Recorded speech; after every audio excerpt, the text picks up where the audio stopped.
You are a culture builder, and you have to be particular about the culture that you're trying to build. Hi, my name is Dr. Martin Williams, and my mission in life is to help leaders like you discover, develop, and employ your gifts to transform families, businesses, and nations. I've seen so many communities be changed when people are empowered to live out their life. And that's why this lesson is so critical. You know, culture eats everything. Culture even eats strategy for breakfast. And you are the culture setter for the Commonwealth. Just think about it. Systems can be copied, strategies can be stolen, but cultures are unique. It's what people feel, experience, and live out when they're part of something. And if the Commonwealth is going to do great things and prosper, it's because you become a culture builder on purpose. Now, the idea today is to talk about the culture that you're creating, right? So by the end of today's session, you'll see how your personal life, your personal culture creates a culture for everyone else. It drives prosperity. It drives community. It drives conversation. It drives collaboration, and it leaves a legacy that outlives you, outlives me. It builds a culture that can expand. So we want to pay attention today to a few things, a few parts that we need to concentrate on. First, let's concentrate on this idea that culture starts with you. Culture doesn't start outside of you. It starts with you. When you walk into a room, you are a culture. When you enter a conversation, you are a culture. Have you ever had a friend, or anybody you knew that whenever they walked in the room, things changed? You notice it because you're already in the room. What you don't know is that when you walk in a room, you change the culture too. You bring a culture with you inside of that room, and people feel it. They know it. Thoughts run through their heads. History runs through their heads about other cultures that you have influenced. So culture isn't what you say. It's what you consistently do. It's what you consistently feel. People don't copy your words. They copy your behaviors. They remember how they feel when you say something.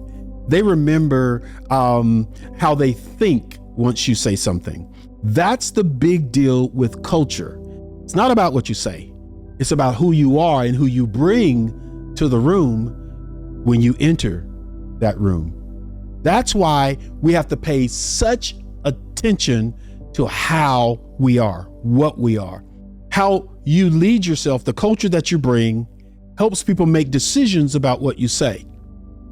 That culture shapes the room, shapes the input that you're either going to get or you're not going to get, shapes whether you get a yes or no from people, shapes whether you're going to close the deal, shapes whether he or she is going to marry you. It shapes, it shapes everything. It shapes if you're going to win the game or not. Everyone is going to move on the culture that you bring. You shape culture. And maybe you're a part of it when other people are shaping cultures, and you're also a part of that. But I'm talking about today, the cultures that you shape because you are a culture. Leaders are cultural thermostats. You're not just a thermometer. You don't just tell people what temperature it is. You don't just tell people what's happening in the room. You shape what's happening in the room. You shape the phone conversation. You shape the Zoom meeting. You shape the board meeting. You shape the family meeting, right?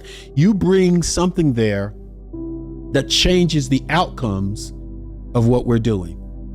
You do that as the leader. You set the temperature.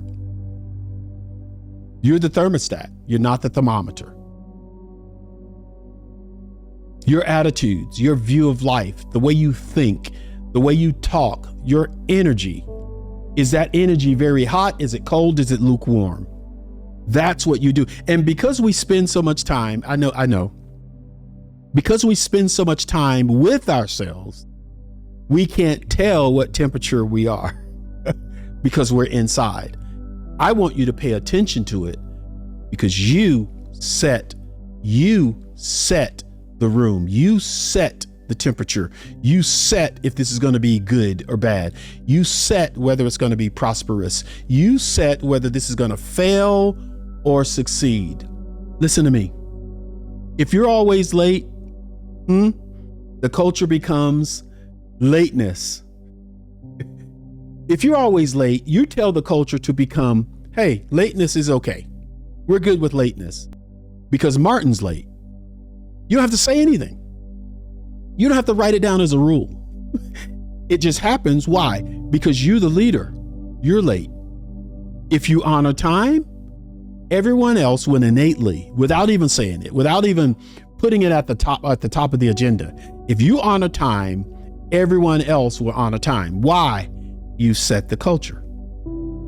The culture is set because you have set it. You have made time an issue, and everyone knows.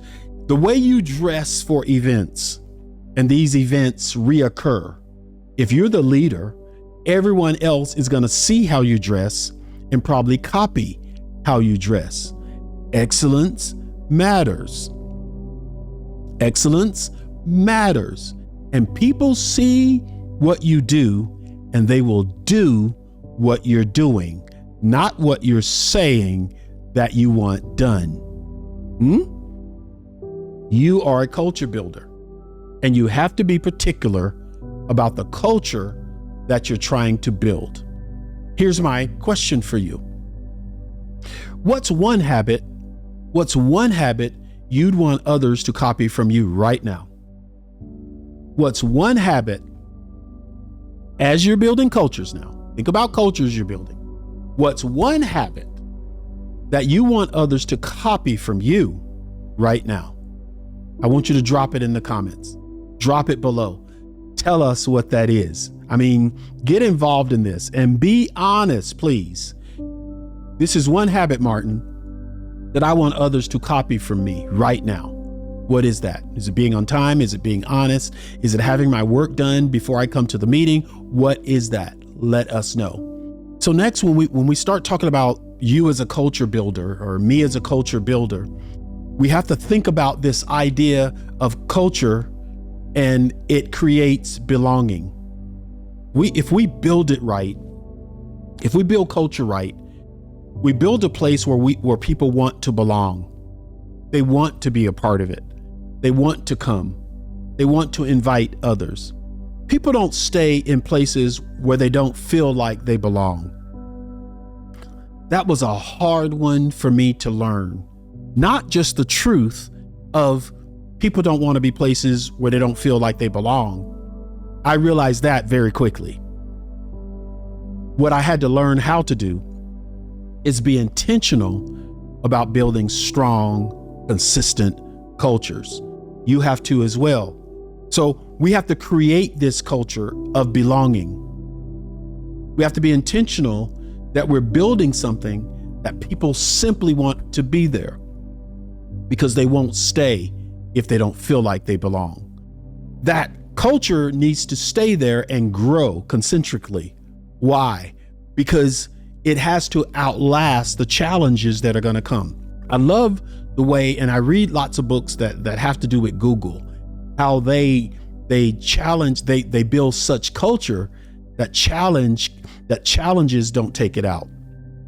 Google's culture of creative and innovative, their culture of creating and innovating, it attracts the top talent in the world. That environment calls for the best people. Yes, the salary, but it's mostly about how it feels, how the building feels, how bosses don't act like bosses. They just act like people who are trying to live out their life as well. A culture is like soil. Very important that you understand this. If the soil is rich, the seeds grow. If the soil is toxic, seeds die. No matter how great the seed, the soil can kill it. Let me tell you something extra. Soil is a culture. Now, if I put a corn seed in soil, that seed will ask for out of the soil the nutrients that it needs. If I put wheat in soil, that wheat seed will call from the soil different types of ingredients, different types of things that it needs to grow. An apple seed will call for different things. Now, here's what I'm saying. You put a person as a seed inside your culture. Anything that person needs to thrive should be in the culture. What some people need out of a job or out of a culture, a nonprofit or a family, they may call for different things out of that family, but the culture should have everything that seed needs. Not toxic, but because if it's toxic, that seed will die. That seed will die in your marriage. That seed will die in your family. It'll die in your business. It'll die on your football team. It'll die in every team that you're on. If the culture, the soil is toxic. So your job here is to just not be toxic, right? You can't be toxic. And when you get into soil, you can change it. You're a great leader. You're putting great money into your business. You're putting great time into your family, into your team, whatever you're doing. And nothing is happening for you. Nothing.